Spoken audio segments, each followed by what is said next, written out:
우리는 이동할 때 버스, 지하철, 택시와 같은 대중교통을 이용한다. 버스를 탄다면 버스 정류장의 알림판을 통해 배차를 확인하고 정류장으로 오는 버스를 탈 것이다.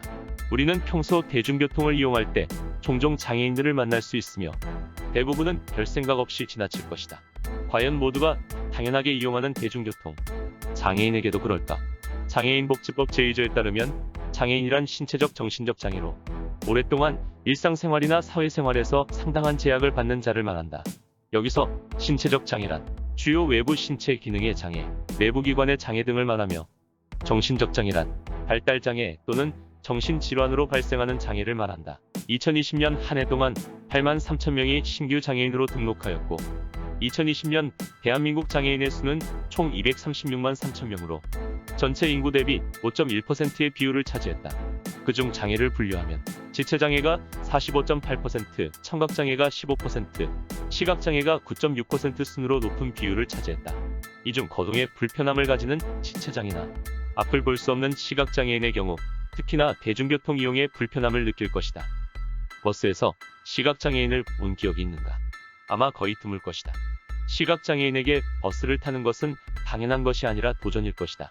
시각장애인은 버스 정류장에 도착한 버스가 몇 번 버스인지 알 방법이 없다. 따라서 버스 정류장 알림판의 도착 알림 소리로 버스 도착 여부를 확인하는 게 보통이다. 하지만 버스의 알림이 항상 정확한 것은 아니며 정류장에 다수의 버스가 도착하는 경우 어떤 버스가 타야 할 버스인지 알 방법이 없으며 버스가 어디에 서 있는지, 버스의 문은 어디에 있는지 등 탑승부터 곤란한 문제와 직면한다. 만약 버스를 타더라도 문제가 발생한다. 한국의 대부분의 버스는 급출발이나 급정차가 잦은 편이다. 따라서 시각장애인은 자리를 찾을 시간이 없으며 넘어질 사고의 위험성을 가진다. 또한 하차하려고 할 때 배를 찾기도 힘들며 하차 시 버스가 완전히 정차하기 전에 문이 열리는 경우도 다분하다. 이 과정에서 장애인은 다른 승객들로부터 따가운 시선을 견뎌야 한다. 이처럼 시각장애인을 포함한 다른 장애인들도 버스를 타기 위해 신체적 정신적인 어려움을 감내하며 버스를 타야 하는 것이 현실이다. 장애인을 포함한 고령자, 임산부 등과 같은 이동에 어려움을 겪는 사람들을 교통약자라고 칭한다. 우리나라에는 교통약자들의 이동권을 보장하기 위해서 시행 중인 법이 있다. 바로 교통약자의 이동편의 증진법이다. 교통약자의 이동편의 증진법은 2005년에 제정된 법률로서 교통수단, 여객시설 및 도로의 이동편의 시설을 확충하고 보행환경을 개선하여 교통약자의 사회참여와 복지 증진을 목적으로 하는 법이다. 이에 따라 교통약자를 위한 이동편의 증진 계획을 5년 단위로 수립하고 있으며 그 내용은 이동편의 시설의 설치 및 관리 실태, 보행환경 실태, 이동편의 시설의 개선과 확충에 관한 사항 등과 일상생활에서 볼 수 있는 저상버스 도입에 관한 사항이라 할 수 있다. 저상버스란 일반 버스와 다르게 승강구부터 실내에 계단이 없는 버스로서 차체의 바닥이 낮고 출입구에 경사판이 설치되어 있어 휠체어가 버스를 이용할 수 있으며 휠체어가 주차할 수 있도록 장애인 좌석이 설치되어 있다. 하지만 도입된 저상버스의 경우 대부분이 시내버스에 한정되어 있으며 교통약자의 이동편의 증진법이 제정된 지 10년이 넘음에도 불구하고 현재 저상버스는 저조한 보급률을 보여준다.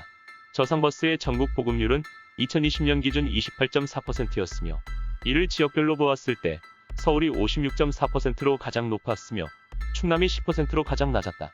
이는 전국에서 가장 보급률이 높은 서울에서도 저상버스를 이용하기 위해서 정류장에 도착한 버스 5대 중 2대는 보내야 할 수도 있음을 의미하며 이는 버스 대기 시간을 고려하면 장애인이 버스를 타기 위해 굉장히 오랜 시간을 사용해야 하는 것을 보여준다. 이어서 시내버스가 아닌 시외버스의 경우에는 저상버스를 거의 보기 힘들다. 그렇다면 저상버스로 운영되는 시외버스가 없는 게 어떻게 문제가 될까? 문제는 바로 휠체어를 탄 장애인은 철로가 없는 지역으로는 이동하기 어렵다는 점이다. 예를 들어 속초시, 통영시 같은 경우 시, 군에 철도가 존재하지 않아 버스를 이용해야 하는데 장애인은 이런 장소에 가고 싶어도 가기가 굉장히 어려울 것이다. 만약 시외버스를 탄다고 해도 휠체어를 짐칸에 넣음으로써 손상되거나 탑승이 불가능할 수도 있으며 그 과정에서 장애인의 인권침해 문제 발생의 가능성을 가진다. 이렇게 철로도 없고 시외버스에 탑승이 힘든 경우 이용 가능한 다른 수단이 장애인 콜택시다. 장애인 콜택시란 교통약자의 이동을 지원하기 위하여 휠체어 탑승 설비 등을 장착한 차량이다. 하지만 장애인 콜택시도 이용하기 위해서는 2-3시간가량의 대기가 필요한 문제를 가지며 타 지역으로 이동이 제한되는 경우도 다분하다. 그렇다면 해외에서 장애인의 대중교통 이용은 어떨까? 영국의 사례를 살펴보면 다음과 같다. 영국에는 도로 위를 주행하는 노면 전차인 트램이라는 대중교통이 있다. 이를 이용하면 음성 안내 시스템인 헬프 포인트를 볼 수 있다. 헬프 포인트는 교통약자를 위한 시각적, 청각적 알림을 제공한다.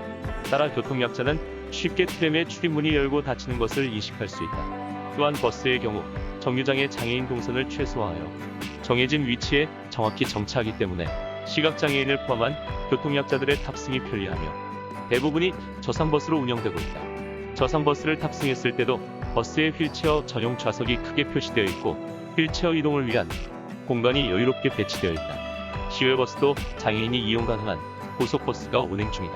이때 고속버스를 타기 위한 과정에서 휠체어를 이용하는 사람이나 시각장애인들도 이용 가능한 티켓 발매기가 설치되어 있다. 이어서 독일의 사례를 살펴보면 독일은 저상버스 보급률이 100%이다. 버스는 휠체어 이용자를 위해 버스의 입구가 넓게 배치되어 있고 휠체어 이용자를 위한 최소 2개의 좌석이 있다. 승하차 시에는 저상버스의 차체가 인도 쪽으로 몇 cm가량 기울며 만약 휠체어 이용자가 탑승 시 운전사는 앞문을 잠근 채 가운데 문만 개방하여 수동식 발판을 펼쳐 휠체어 이용자의 탑승을 돕는다.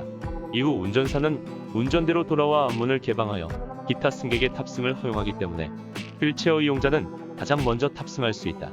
그리고 대중교통 정류장에 단차를 낮춰 승하차 시의 위험을 없애고 안정감을 주기 위해 단계적으로 역사와 정류장을 변경 중에 있다.